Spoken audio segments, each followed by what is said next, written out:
Hello again and welcome back to our latest video. This one's going to be a bit different and we're going to teach you the movements and everything you need to be able to draw the golf ball properly, ready for when you get back out on the golf course. And today, a bit different, I'm going to be using a couple of guys to help me out with my instruction. First of all, this guy, who we all know is one of the best drawers of a golf ball that's ever lived and got one of the most beautiful golf swings. But probably a bit more surprisingly, we're going to be using this guy. So let's have a look at what we can learn from them both. So the key to understanding how a world-class tennis player can help you with your draw shot is to understand that a forehand topspin shot in tennis is the same as a drawn golf shot. It's just they're done in two different planes. So let me just show you what I mean by that. So when we see Rory McIlroy in a second hit a few draws, what we're going to see is that he will have a path of the club coming from in to out, and that will, with the face closing, that will cause curvature on the golf ball from right to left. When we see Andy Murray hit his tennis ball, he will have the same movements, but instead of being down at ground level like golf, it'll be up at waist height. So he'll hit the golf ball from underneath to above. The tennis racket will be closing over, and instead of the curvature going from right to left, for a tennis player, it'll actually cause the ball to dip, hence they can hit it harder into the court. So we can use Andy Murray's movements to help us exaggerate the movements that we need for golf, and somehow they're kind of easier to understand when you see a tennis player do it rather than a golf swing. We all think drawing the ball's hard, but actually this is going to make it really easy. So let's have a look at these two great maestros in action. First of all, quick look at Andy Murray's wonderful topspin forehand shot, and again, thing of beauty. And then let's have a quick look at Rory's very familiar drawn iron shot, which we've all seen lots of times on telly. There we are, thing of beauty as well.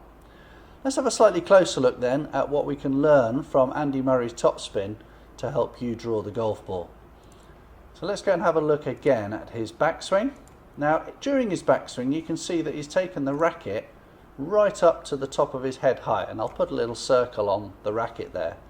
And if we carry on now through to impact, we can see that at the point of impact, the racket is now below waist height and gaining height all the time through the shot. I'll put another little circle on the racket there.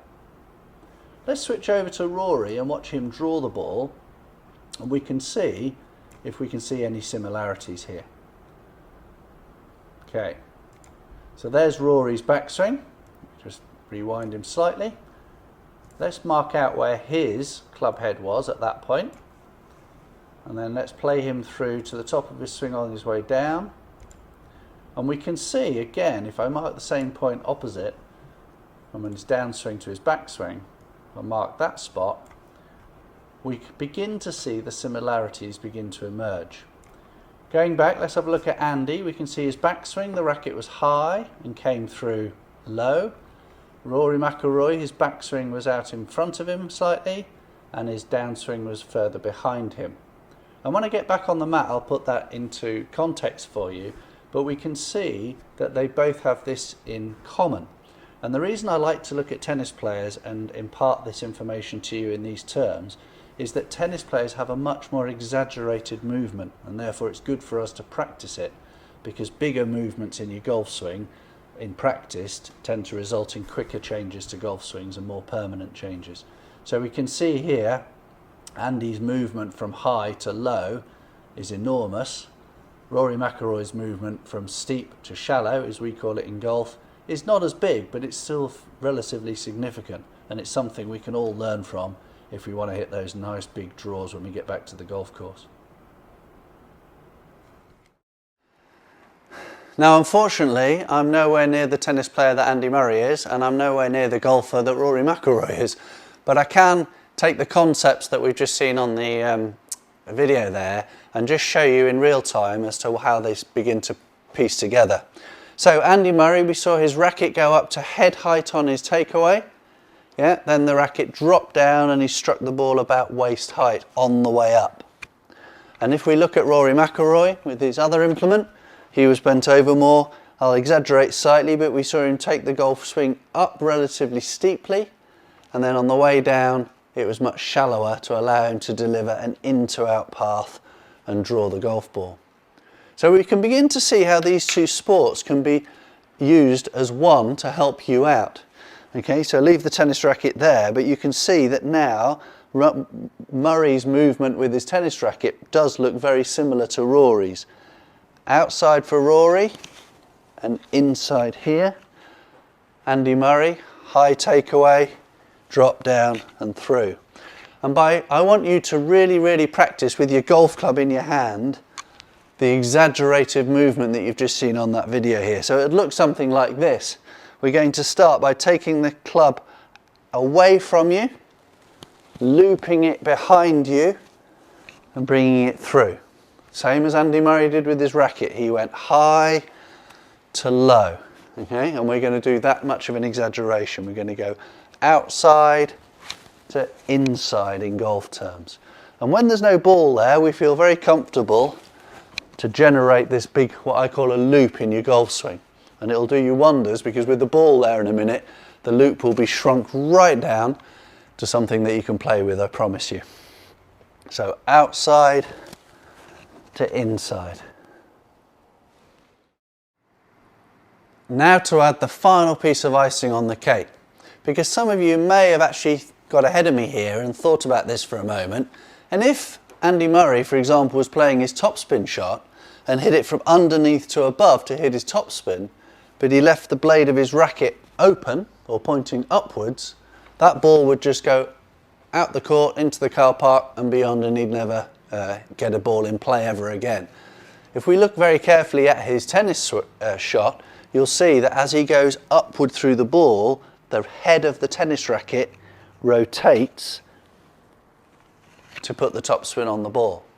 So again, here and over. And if we look at Rory McIlroy, we will see the same thing. So he's delivering the club from in to out, but if he left the club face wide open, that wouldn't help him, because the ball would just go as far right as he could possibly hit it.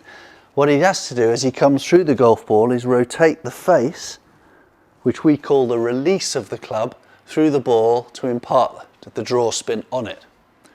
Okay, so let's put that all together now, and we'll see that with a golf club without a ball to start with, we're going to go outside, loop onto the inside, roll the forearms through. The forearms rolling will control whether that blade of the club is open or closed.